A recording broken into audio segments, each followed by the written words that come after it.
to say about the kind of things that we've been seeing. Maybe I'll make one sort of technical comment and one general comment before ending. The technical comment is that what we've been seeing in these examples is not just that space-time can come out of more primitive principles, but it's really that the principles of space-time and quantum mechanics are tied together. They both come out of the same kind of more abstract underlying rubric. But the more general comment I want to make that I sometimes talk about in public talks is this has been, especially this last part of the talk, very abstract, very theoretical. What the heck could this possibly have to do with what anyone in the world might care about? And often when people in basic science are asked this question, we point back to famous examples from history. Famously, Michael Faraday was asked by some British politician, what good is the experiments he's doing in his lab? And he said, I don't know, sir, but one day you will tax it. Okay, and it ended up being true, but it ended up being true 50 years later.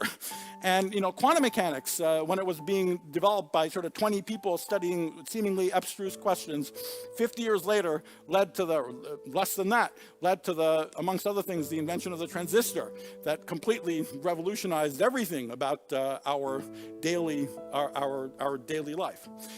So why does this happen over and over again? Is it an accident? You could say over and over again, it's just an accident, and it won't keep happening. But I think there is a reason it keeps happening. And it's because in this part of science, we're asking very basic questions about things in the world that we take for granted around us.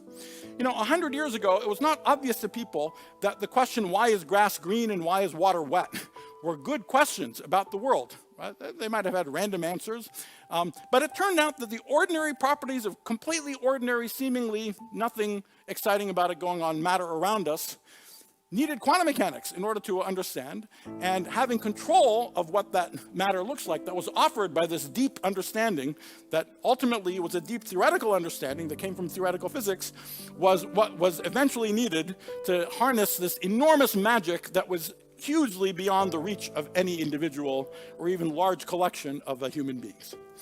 Today, I think the analogy is there's something that we take massively for granted about us, which is the very existence of the space and time around us. Okay? That's even more obviously something to take for granted that just exists, that there's nothing to do about. And I'm not guaranteeing that if we understand what space-time is more fundamentally, that in 100 or 200 years we'll have some major technological breakthrough.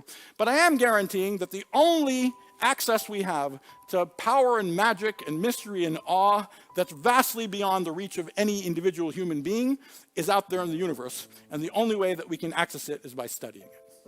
Thank you very much.